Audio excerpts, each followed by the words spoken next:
Giant পেনশেল এক বিরল প্রজাতির ঝিনুক। 2016 সালে ভূমধ্যসাগরে এই ঝিনুকদের গণহারে মৃত্যু হয়, ফলে ঝিনুকের এই প্রজাতি বিলুপ্তির ঝুঁকিতে পড়েছিল।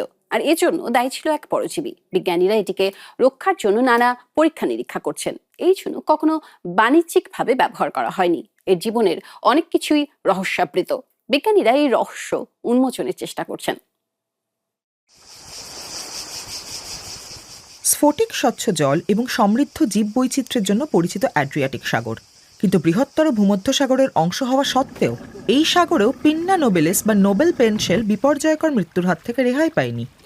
এখন ঝিনুকের এই প্রজাতিটি বিলুপ্তির দ্বারপ্রান্তে। ডুবুরি আন্তেজোন বসনিয়া অ্যান্ড হার্জেগোভিনার নিউমের কাছে উপসাগর এবং জলের নিচের ভূমিরূপ সম্পর্কে বেশ ভালোভাবেই জানেন।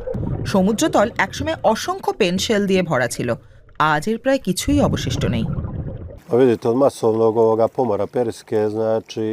নোবেল প্যানের গণমৃত্যুর পর পরিস্থিতির পরিবর্তন হয়নি। গত কয়েক বছরে আমি মাত্র 2টি জীবন্ত ঝিনুক দেখেছি, তারাও পরে মারা গেছে। অল্প সময়ের মধ্যেই এই গণমৃত্যু ঘটেছে। এই গণমৃত্যুর জন্য দায়ী হ্যাপ্লোস্পোরিডিয়াম পিনা নামের এক পরজীবী। স্পেনের উপকূলে 2016 সালেই প্রথম এই পরজীবী শনাক্ত হয়। এরপর দ্রুতই এটি ভূমধ্যসাগর জুড়ে ছড়িয়ে পড়ছে। সমুদ্রতল জুড়ে ছড়িয়ে ছিটিয়ে থাকা খালি শেল এখন বিলুপ্তির দ্বারপ্রান্তে থাকা একটি প্রজাতির সাক্ষ্য বহন করছে। আন্তর্জাতিক প্রকৃতি সংরক্ষণ ইউনিয়নের বিপন্ন প্রজাতির লাল তালিকায় স্থান পেয়েছে এই ঝিনুক প্রজাতি। তবে আশা এখনো শেষ হয়ে যায়নি। প্রতিবেশী ক্রোয়েশিয়ার পুলা অ্যাকোয়ারিয়ামে বিজ্ঞানীদের একটি দল এই বিপন্ন ঝিনুককে রক্ষায় অক্লান্ত পরিশ্রম করছেন। এটা সত্য যে ভূমধ্যসাগরের 99% নোবেল পেনেরই মৃত্যু হয়েছে। এটি একটি স্থানীয় প্রজাতি, অর্থাৎ ভূমধ্যসাগর থেকে হারিয়ে গেলে এটি পৃথিবী থেকেই হারিয়ে যাবে। সমুদ্রের জল ভর্তি এই ট্যাঙ্কে অ্যাড্রিয়াটিক সাগরে পাওয়া শেষ জীবিত কিছু নোবেল পেন ঝিনুক রয়েছে। এখানে কিছু ঝিনুকের বর্জ্য দেখা যাচ্ছে, যার মানে এই খোলসগুলো এখনো সুস্থ রয়েছে। এখন আমি এদের একটু খাবার দেব। ভেনিসের লেগুন থেকে 6টি নোবেল পেনশেল এই ট্যাঙ্কগুলোতে নিয়ে আসা হয়েছে। এখানে এদের রক্ষণাবেক্ষণের চূড়ান্ত লক্ষ্য হল প্রজনন, যাতে ছোট লার্ভাগুলোকে প্রকৃতিতে ফিরিয়ে আনা যায়। আমরা আশা করছি এই লার্ভাগুলোর একটি বড় অংশ জীবাণু প্রতিরোধী হবে। এই ট্যাঙ্কগুলোর ভেতর বিজ্ঞানীরা কঠোরভাবে নিয়ন্ত্রিত পরিবেশে প্ল্যাঙ্কটন বা ভাসমান অণুজীব চাষ করেন। এগুলি পেনশেলের খাদ্য। এদের সুস্বাস্থ্য নিশ্চিত করার জন্য অ্যাকোয়ারিয়ামে রাখা সমুদ্রের জল একাধিকবার ফিল্টার করা হয় এবং নিয়মিত পর্যবেক্ষণে রাখা হয়।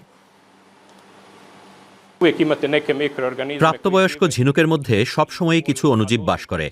এগুলো যখন সংখ্যা বৃদ্ধি করে তখন তারা ছোট ঝিনুকের উপরও প্রভাব ফেলতে পারে, কিন্তু পরিস্থিতির উন্নতি হচ্ছে। এই ঝিনুক কখনো বাণিজ্যিকভাবে ব্যবহার করা হয়নি, তাই বন্দি পরিবেশে এর বংশবৃদ্ধির কোনো চেষ্টাও আগে কখনো করা হয়নি। এর জীবনের অনেক কিছুই রহস্যাবৃত। বিজ্ঞানীরা এই রহস্য উন্মোচনের চেষ্টা করছেন। লার্ভা থেকে প্রাপ্তবয়স্ক হয়ে বংশবৃদ্ধি পর্যন্ত জীবনচক্রের প্রতিটি পর্যায় নিয়ে গবেষণা করছেন।